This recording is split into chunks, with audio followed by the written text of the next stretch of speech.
मैंने पहले कह दिया, देशी विदेशी कंपनियों को ठेका देने की क्षमता ही प्रायः एक्सेप्शन अपवाद को छोड़ दें राजनेताओं में रह गए। और एक विचित्र बात है, स्वतंत्र भारत में एक अभियान चला, एक नेहरू जी नामक महानुभाव हुए हैं जिन्होंने कहा आई एम एक्सीडेंटल हिंदू। आपने देखा, आई एम एक्सीडेंटल हिंदू, हिंदुओं को कोसना प्रारंभ किया। लेकिन थोड़ा विचार कीजिए, उस समय धर्म सम्राट स्वामी करपात्री जी महाराज हमारे पूज्य गुरुदेव को नीचा दिखाने के लिए गुलजारी लाल नंदा को आगे करके भारत साफ समाज की स्थापना की गई। ये कूटनीति है, अंग्रेजों की कूटनीति नेहरू जी के माध्यम से क्रियान्वित हुई। भारत साफ समाज की स्थापना की गई ताकि स्वामी करपात्री जी महाराज की दाल न गले। कूटनीति हुई या नहीं? कालांतर में अशोक सिंघल हुए, उन्होंने धर्म संसद की स्थापना की। विश्व हिंदू परिषद के मंच पर जो चले जाते थे उन्हीं को जगत गुरु कहने का अवसर मिल जाता था। ये हुआ या नहीं? विक्रमादित्य जी के बाद से अब तक, विक्रमादित्य जी के नाम पर संवत्सर है या नहीं?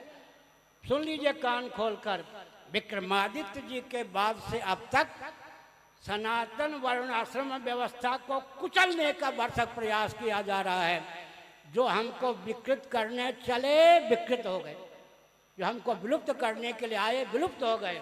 फिर से मैं बोलता हूँ, गीता के पहले अध्याय पर ध्यान देंगे मीना जी। जाति धर्मा कुल धर्मा च शाश्वता, कुल धर्मा सनातना। आजकल जातिवाद को कोसने का व्यसन चल गया है। गीता के पहले अध्याय में अर्जुन का क्या वचन है? संभावित युद्ध के चपेट में पड़कर कहीं सनातन कुल धर्म जाति धर्म में विकृति ना आ जाए, इनके विलोप का मार्ग न प्रशस्त हो जाए। जाति धर्म कुल धर्म के स्वरूप को, स्वभाव को, प्रभाव को समझकर इनका अनुपालन करना चाहिए। धोखे में भी जाति धर्म कुल धर्म को विकृत और विलुप्त करने का प्रयास नहीं करना चाहिए। जो जाति धर्म को विकृत करने चले पहले विकृत हो गए। स्वविरोधी एक मनोविज्ञान है, जो जाति धर्म को विकृत करने चलेगा पहले स्वयं विकृत होगा। स्व पर विरोधी नहीं होगा, स्वविरोधी। और जो जाति धर्म को विलुप्त करने चलेगा पहले विलुप्त हो जाएगा। वो जाति धर्म कुल धर्मा तो शाश्वता है। जाति धर्म कुल धर्म के स्वरूप स्वभाव प्रभाव को समझकर अनुपालन करना चाहिए।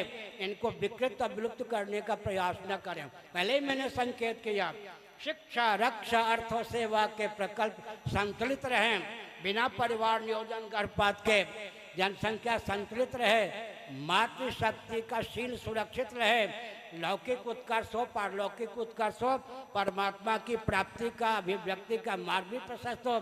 इस रॉकेट कंप्यूटर एटम मोबाइल के युग में भी नान्य पंथा विद्यते या नाया, और कोई मार्ग नहीं है, पंथ नहीं। इसलिए अपने ऊपर कृपा करके जाति धर्म कुल धर्म को समझकर उनका अनुपालन करना